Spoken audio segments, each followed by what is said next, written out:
I'm going to talk about the future of technology development and the importance that liberal arts will play in shaping that development. But to frame the discussion, let's first talk about a perspective on professional success. Success in your career can be measured in any number of ways. Most often, the measures are the money you make, the praise of your clients, your peers' recognition, or your sense of accomplishment. But there's one more standard I'd like you to consider. You know that feeling you get when you wake up in a haze and you think that it's Monday and then realize that it's Saturday? Sounds like you know. It's a great feeling, isn't it? One of the greatest. But there's that other feeling that you can get when you wake up on a Saturday, then remember it's Monday. Most of us feel disappointment, if not outright hopelessness. Now, if you wake up and think that it's Saturday, then realize it's Monday, and you can't sleep in, and it's time to go to work. And as that realization sets in, your excitement builds just like it would on the weekend. Chances are you're pretty lucky. Chances are it's because you love your job. That's professional success, or one way to measure it at least. I hope this is what my children will find in their careers, and since many of you have traveled far, and all of you have skipped the football game to be here, does anyone have a score, by the way? I want to share the secret of how to get a Saturday kind of feeling the minute you wake up on a Monday. The way that I know is not the only way, it's just the way that I happen to travel the path for. I suspect this path is particularly fulfilling, though, because it's connecting to building the future for literally every person alive today and everyone who will come next. What I want to do today is encourage those of you who think you're unsuited to working in technology to give it consideration. Whether you're a history major, art, English, political science like I was, anything that seems far removed from the technical world, there's still a place for you in this world. And I promise you this because Isis, who was a student here who mic'd me up this morning, I don't know if she's great at technology for everything else, but the simple act of getting this thing in my ear and turning it on, she knows more than I do about the actual physics of technology. And yet somehow I still exist in this world.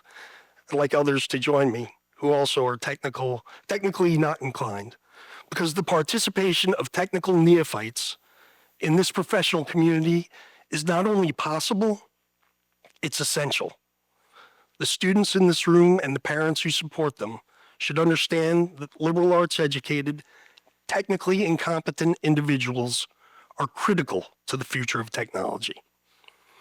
Technology is enmeshed with the future of humanity, and humanity's future success needs to be fostered by people with the kind of experience and backgrounds you find at places like Holy Cross.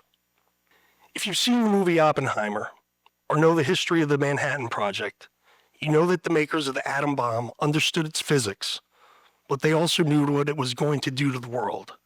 It was going to reshape war and international relations and all humanity. No one had to shine a light on the questions that the bomb raised. The destructive power, the unprecedented destructive power of the bomb, motivated those questions. These questions about human impact were not asked when the internet first developed, or Facebook, or TikTok, or YouTube, or the many ornaments of information technology that are now household names. No one could have foreseen their global impact. Unlike the bomb, their creators could not have dreamed how influential their creations would become. But like the bomb, they reshaped the world in ways we weren't ready for. No one could have forecasted that Facebook could be used to influence political and social issues at an international scale and from anywhere in the world. Or that TikTok and similar platforms would be used to gather deep and intimate intelligence on their users. Or that ordinary people could capture the attention of millions with a YouTube video.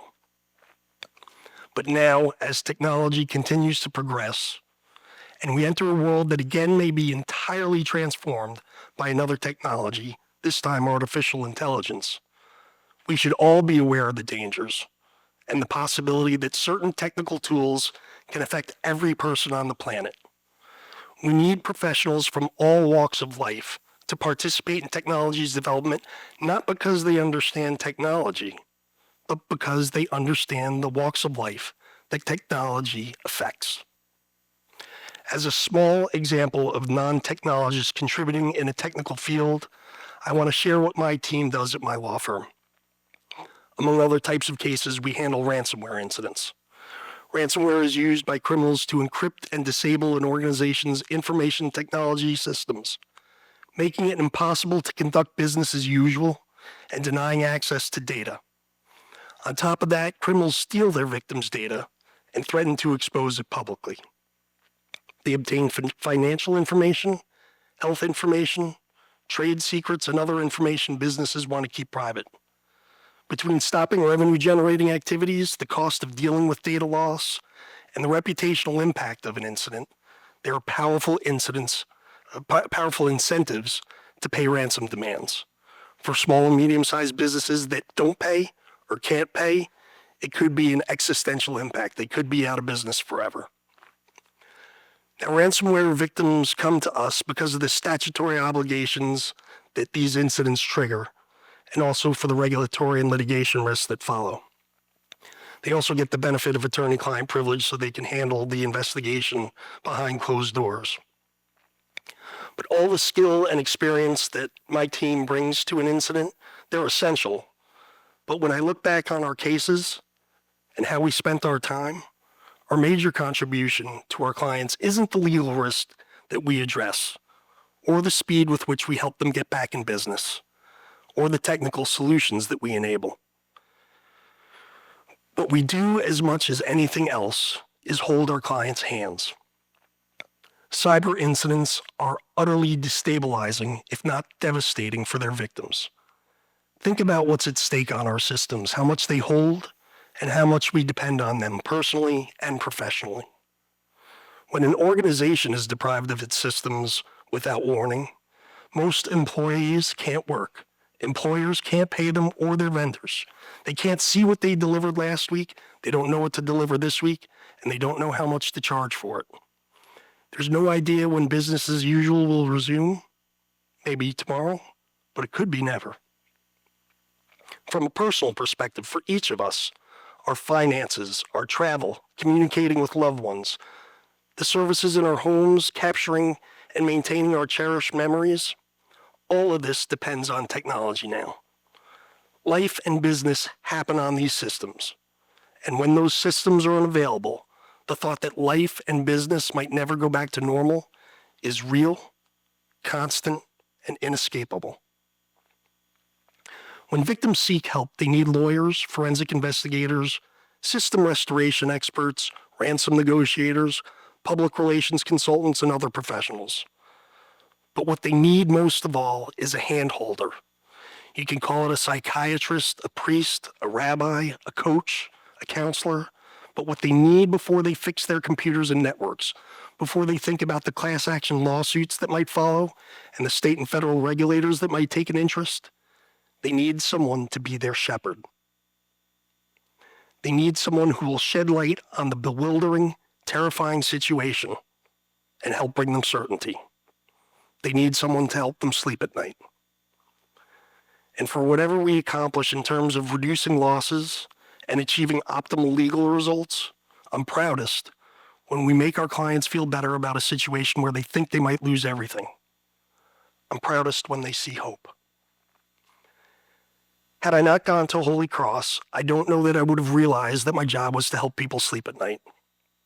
I'd be satisfied to keep regulators from scrutinizing my clients and to stop class actions at summary judgment. But because of Holy Cross's emphasis on living for others, seeking justice, and cura personalis, caring for the whole person, I recognize what clients need most in these apparently technical crises. Instead of aligning my support to what the legal profession expects, I gravitate to the needs that Holy Cross always highlighted here.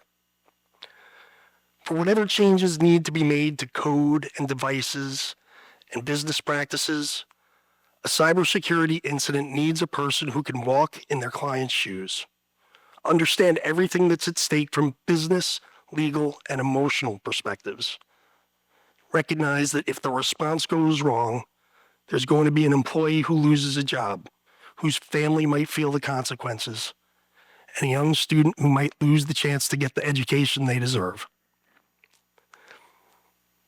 As you can see, these are not solely technical events, cybersecurity incidents. They are human events. Understanding them the way I've just explained, it enables us to see beyond fixing a technical system to help the people affected by an incident return to normal and to sleep well at night. This is a modest instance of compassion overcoming a complex environment where the wires and buttons and lights and transistors and software obscure what's really going on behind these systems, which is life, almost all of life. My contribution is minor, and we need a lot more of them. I'm not in position to shape the future of artificial intelligence. And when I say I'm not in position to do that, I'm too old. That's exactly what I mean. All right? Limited professional time left. I'm not going to be around to shape the future of artificial intelligence or to curb the use of autonomous machinery or any of the big issues that you might see in the press today. But the people on this campus, they are in position to influence it. You're the ones, I hope, will inject a bit more soul into the soulless machinery that increasingly dominates our lives. If technology develops without being informed by people who can see more than its intended function, humanity will serve technology. It will take the attention of all kinds, coming from all walks of life, to ensure technology serves humanity. To those of you who feel like you don't understand technology, the ones who don't understand how systems work, the ones who routinely confuse reply with reply all, it happens. Consider taking your ability to think broadly and deeply and put it against the challenges technology raises. Recognize the opportunities and the importance of adding soul where it would otherwise be absent. This is one way, I think a worthy way, to live for others. And there are plenty more. But for me, an extension of my time in the Marine Corps, where we truly were assigned missions, I feel like I'm still on mission now because I'm helping folks. And everybody who's at a Catholic school ought to know the movie, The Mission. Robert De Niro, still know that one here? Yeah. You know that the mission, it's always associated with the military, normally, but it's also associated with religion. There's a mission here to be found, and it's a great way to live your professional life. And if you do this, not the technology piece, but the mission piece, if you do this and you're lucky, every Monday of your career will feel a lot like a Saturday. Thank you, everybody.